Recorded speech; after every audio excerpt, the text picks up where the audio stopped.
شاہ است حسین بادشاہ است حسین، دیں است حسین دیں پناہ است حسین، سرداد نداد دست در دست یزید، حقا کے بنائے لا الہ است حسین۔ دین اسلام کی سربلندی کے لیے اپنی جان قربان کرنے والے حسنین کریمین علیہ السلام کون تھے؟ السلام علیکم ناظرین۔ ابو عبداللہ الحسین بن علی بن ابی طالب، جنہیں حضرت حسین ابن علی علیہ السلام یا امام حسین علیہ السلام بھی کہا جاتا ہے، خاتم النبیین حضرت محمد صلی اللہ علیہ وسلم کے نواسے اور حضرت علی ابن ابی طالب علیہ السلام اور حضرت محمد صلی اللہ علیہ وسلم کی صاحبزادی حضرت فاطمہ زہرا علیہ السلام کے بیٹے تھے۔ آپ کے والدین کا تعلق بنی ہاشم خاندان اور قریش قبیلے سے تھا۔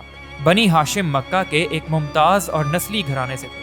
امام حسین علیہ السلام 5 شعبان 4 ہجری کو مدینہ منورہ میں پیدا ہوئے۔ آپ کا نام حسین، کنیت ابو عبداللہ اور القاب سبط رسول اور ریحانت الرسول یعنی رسول کے پھول ہیں۔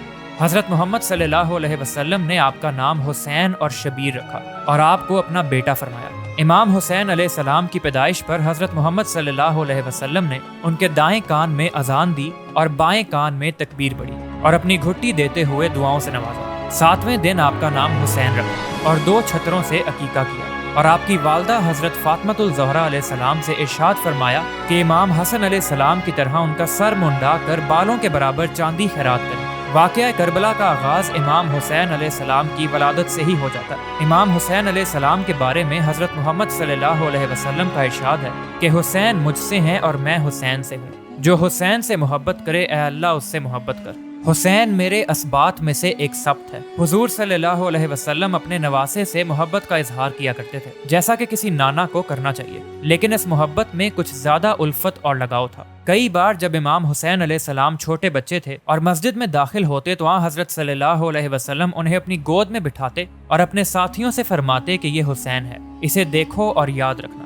امام حسین علیہ السلام کو یاد رکھنے کے لیے نبی صلی اللہ علیہ وسلم کی تاکید یہ ظاہر کرتی ہے کہ جو لوگ اس واقعے کو بھول جائیں گے وہ اسلام میں پریشانی کا باعث بنیں گے۔ اپنے نانا کے ساتھ زندگی کے ابھی 7 سال گزرے تھے کہ حضور صلی اللہ علیہ وسلم کا وصال ہوا اور اس کے فوراً بعد امام حسین علیہ السلام کی والدہ حضرت فاطمہ علیہ السلام کا بھی انتقال ہو گیا۔ امام حسین علیہ السلام اپنے خاندان میں دوسرے بہن بھائیوں اور آپ صلی اللہ علیہ وسلم کے اصحاب کے سائے میں پلے بڑھے۔ دوسری خلافت راشدہ کے دور میں حضرت عمر ابن خطاب رضی اللہ تعالیٰ عنہ نے ہمیشہ امام حسین علیہ السلام سے محبت اور احترام کا اظہار کیا۔ جب بھی امام حسین علیہ السلام مسجد میں داخل ہوتے تو خلیفہ ان کو اپنے پاس بٹھاتے اور صحابہ سے کہتے کہ سنو یہ نوجوان کیا کہتا ہے۔ وہ سب اس چھوٹی عمر میں بھی امام حسین علیہ السلام کے مشورے کی قدر کرتے تھے۔ مدینہ میں ان کی سب سے بڑی سرگرمی یہ تھی کہ وہاں کے لوگ حقیقی اسلام سے واقف ہوں۔ مدینہ میں ان 25 سالوں کے دوران امام حسین علیہ السلام کا بنیادی کام نوزائیدہ مسلمانوں کو قرآن و سنت کے ذریعے حقیقی اسلام کی تعلیم دینا تھا۔ ناظرین، تیسرے خلیفہ راشد حضرت عثمان غنی رضی اللہ تعالیٰ عنہ کی شہادت کے بعد امام حسین علیہ السلام کے والد حضرت علی علیہ السلام کو مدینہ کے لوگوں نے زبردستی اقتدار سنبھالنے پر مجبور کیا۔ حضرت علی علیہ السلام نے ہچکچاہٹ کا مظاہرہ کیا اور امامت کے اختیارات کے ساتھ خلافت کو قبول کرنے سے پہلے 3 دن تک انتظار کیا۔ شیعہ اور اہل سنت تاریخی مصادر کے مطابق پیغمبر خدا صلی اللہ علیہ وسلم نے امام حسین علیہ السلام کی ولادت پر آپ کی شہادت کی خبر دی اور آپ کا نام حسین رکھا۔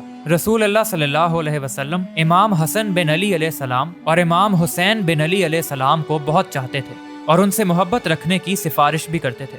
امام حسین علیہ السلام اصحاب کساء میں سے ہیں، مباہلہ میں بھی حاضر تھے اور اہل بیت پیغمبر میں سے بھی ایک ہیں جن کی شان میں آیت تطہیر نازل ہوئی۔ امام حسین علیہ السلام کی فضیلت میں حضرت صلی اللہ علیہ وسلم سے بہت ساری روایات بھی نقل ہوئی ہیں۔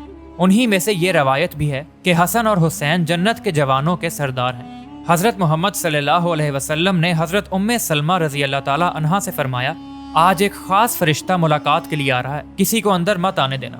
حضرت ام سلمہ رضی اللہ تعالیٰ عنہا پہرے پر کھڑی ہو گئی۔ اتنے میں امام حسین علیہ السلام تشریف لے آئے۔ وہ جب اندر جانے لگے تو حضرت ام سلمہ رضی اللہ تعالیٰ عنہا نے روک دیا۔ اس پر امام حسین علیہ السلام رونے لگے تو حضرت ام سلمہ رضی اللہ تعالیٰ عنہا نے انہیں اندر جانے دیا۔ کچھ ہی دیر گزری تھی کہ اندر سے حضرت صلی اللہ علیہ وسلم کے زور زور سے رونے کی آواز آئی۔ حضرت ام سلمہ رضی اللہ تعالیٰ عنہا سنتے ہی اندر تشریف لے گئی اور کیا دیکھتی ہیں کہ آپ صلی اللہ علیہ وسلم نے امام حسین علیہ السلام کو سینے سے لگایا ہوا ہے اور زارو قطار رو رہے ہیں۔ آنسو آپ کے چہرے اور داڑھی مبارک کو تر کر رہے ہیں، لیکن آپ صلی اللہ علیہ وسلم نے امام حسین علیہ السلام کو بھینچا ہوا ہے حضرت ام سلمہ رضی اللہ تعالیٰ عنہا نے جب یہ دیکھا تو فرمایا یا رسول اللہ صلی اللہ علیہ وسلم میرے ماں باپ آپ پر قربان، آپ ایسے تڑپ کے کیوں رو رہے ہیں؟ تو آن حضرت صلی اللہ علیہ وسلم نے کپکپاتی آواز میں جواب دیا ام سلمہ جو فرشتہ مجھے ملنے آیا تھا وہ اس بچے کو دیکھ کر کہہ رہا تھا کہ آپ کی امت اس بچے کو شہید کر دے گی اور جہاں اس کا خون گرے گا وہ مٹی مجھ کو دکھائی ہے، میں اس لیے رو رہا ہوں۔ ناظرین، جب حضرت علی علیہ السلام کربلا سے سفر کرتے ہوئے صفین کی طرف روانہ ہوئے اور فرات کے کنارے ایک گاؤں نینوا کے پاس رکے اور لشکر میں سے ایک آدمی کو پکارا، ابا عبداللہ یعنی امام حسین علیہ السلام کو بتاؤ اس سرزمین کو کیا کہتے ہیں؟ جواب دیا گیا کربلا۔ پھر حضرت علی علیہ السلام روتے رہے یہاں تک کہ زمین ان کے آنسوؤں سے تر ہو گئی۔ حضرت علی کرم اللہ وجیہ الکریم نے فرمایا میں رسول اللہ صلی اللہ علیہ وسلم کے پاس آیا تو آپ حسین کو گود میں لیے رو رہے تھے، تو میں نے سوال کیا آپ کیوں رو رہے ہیں؟ تو آن حضرت صلی اللہ علیہ وسلم نے فرمایا ابھی جبرائیل میرے ساتھ تھا، اس نے مجھے خبر دی کہ میرا بیٹا حسین علیہ السلام فرات کے کنارے کربلا کے مقام پر شہید کیا جائے گا۔ پھر جبرائیل نے ایک مٹھی بھر مٹی پکڑی اور مجھے اس کی خوشبو سونگھائی، اس وجہ سے میری آنکھوں سے آنسو بہہ نکلے۔ ناظرین، 661 میں جب حضرت علی علیہ السلام کو عبد الرحمن بن ملجم نامی ایک خارجی نے شہید کیا تو ان کے بیٹے امام حسن علیہ السلام ان کے جانشین بنے۔ امام ابو محمد حسن بن علی علیہ السلام امام حسین علیہ السلام کے بڑے بھائی تھے۔ امام حسن علیہ السلام 15 رمضان المبارک 3 ہجری کی شب مدینہ منورہ میں پیدا ہوئے۔ آپ کی کنیت ابو محمد، لقب تقی، سبط رسول اور سبط اکبر ہیں۔ ناظرین، خلافت سنبھالنے کے بعد امام حسن علیہ السلام نے جلد ہی مزید خون ریزی سے بچنے کے لیے حضرت معاویہ رضی اللہ تعالیٰ عنہ کے ساتھ صلح کا معاہدہ کر لیا۔ معاہدے میں امام حسن علیہ السلام کو اقتدار حضرت معاویہ رضی اللہ تعالیٰ عنہ کو اس شرط پر سونپنا تھا کہ حضرت معاویہ رضی اللہ تعالیٰ عنہ ایک عادل حکمران ہیں اور وہ شاہی خاندان قائم نہیں کریں گے۔ امام بخاری نے حضرت ابو بکرہ رضی اللہ تعالیٰ عنہ سے روایت کی کہ حضور صلی اللہ علیہ وسلم منبر پر جلوہ افروز تھے۔ امام حسن علیہ السلام آپ صلی اللہ علیہ وسلم کے پہلو میں تھے۔ حضور صلی اللہ علیہ وسلم ایک مرتبہ لوگوں پر نظر فرماتے اور پھر امام حسن علیہ السلام کی طرف، پھر حضور صلی اللہ علیہ وسلم نے ارشاد فرمایا یہ میرا فرزند سید ہے اور اللہ تعالیٰ اس کی بدولت مسلمانوں کی 2 جماعتوں میں صلح کروائے گا۔ حضرت معاویہ رضی اللہ تعالیٰ عنہ نے معاہدے کی تمام شرائط قبول کی اور باہم صلح ہو گئی۔